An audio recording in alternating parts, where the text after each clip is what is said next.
Hello বন্ধুগণ, আসসালামু আলাইকুম। তো বন্ধুগণ, আজ আমি চলে এসেছি হাড়োয়া বুক ফেয়ারে। এটা হচ্ছে হাড়োয়া বুক ফেয়ারে দ্বিতীয় বর্ষ 2024 সালে। আজ দ্বিতীয় দিন, 11 তারিখ থেকে 15 তারিখ পর্যন্ত এই বইমেলা চলবে। তো আমি এসেছি আজকে দ্বিতীয় দিন, অর্থাৎ 12 তারিখ। তো বন্ধুগণ, আজকে আপনাদেরকে দেখাবো এই বই মেলার কী স্টল বসেছে এবং কি আছে এবং কী অনুষ্ঠান হচ্ছে। তো সমস্তটাই আজকে আপনাদের করে দেখাবো। তো চলুন দেখতে থাকুন। তো বন্ধুগণ, এটা হচ্ছে বইমেলার মেডিকেল ক্যাম্প। তারপর থেকে একের পর এক বইয়ের স্টল দেখতে পাচ্ছ। সব একের পর এক দোকান, অসংখ্য বইয়ের দোকান বসেছে এবং খুবই কম দামে ভালো ডিসকাউন্টে এখানে বই বিক্রি হচ্ছে।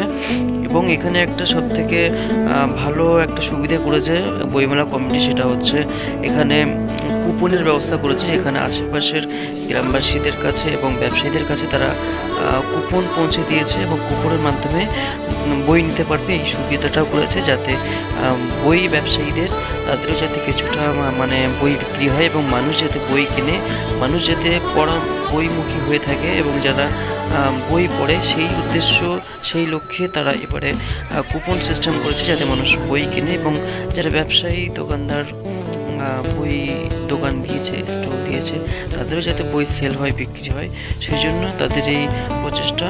তো দেখতে থাকুন বই মেলায় কী বই আছে এবং সমস্ত রকমের বই এখানে দেখতে পাবেন। বিশেষ করে শিশুদের থেকে বড়দের শুরু করে বিভিন্ন উপন্যাস, গল্পের বই এবং মজার ছড়ার বই থেকে শুরু করে ইসলামিক বই, বিভিন্ন হাদিস থেকে শুরু করে সমস্ত রকমের বই এখানে দেখতে পাবে। তো বন্ধুরা দেখতে থাকো এবং ভিডিওটা যাতে ছোট করা যায় সেজন্য একটু ভিডিওটা রানিং করে দিলাম।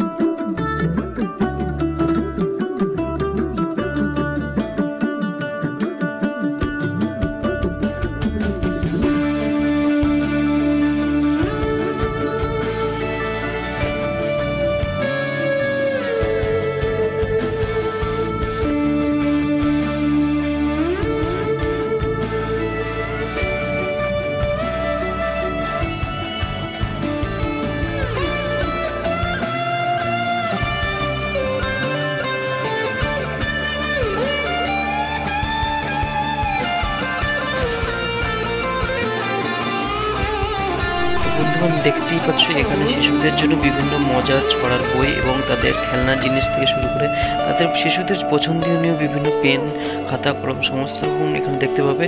এবং আরেকটা জিনিস, এখানে বিভিন্ন মনীষীদের বই এবং সেই সাথে বাংলা পক্ষবার্তা বলে যে পত্রিকা এখানে পাওয়া যাচ্ছে।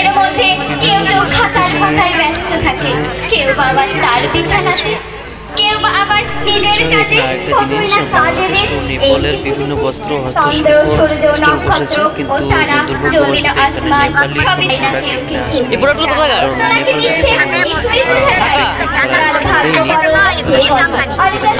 নেপালি কোনগুলো? নেপালি আছে তাই? ও, আপনার বাংলাদেশি? বাংলাদেশি কোথায় বাড়ি? মিরপুর। সকালের মতো ব্যস্ততা নয়, এ তো আনন্দের খেলা। কান ফাটানো, বুক ফাটানো হই হল্লা, কেউ ঘুরে উড়াচ্ছে, কত প্রাইস আছে? আবার কেউ বা নিজের কাজে ব্যস্ত আছে। বাংলাদেশি তাঁতের শাড়ি, বড় শিল্প কারিগর এই ব্যস্ত দুনিয়ায় ফোন নিয়ে সবাই ব্যস্ত। ধন্যবাদ। ধন্যবাদ।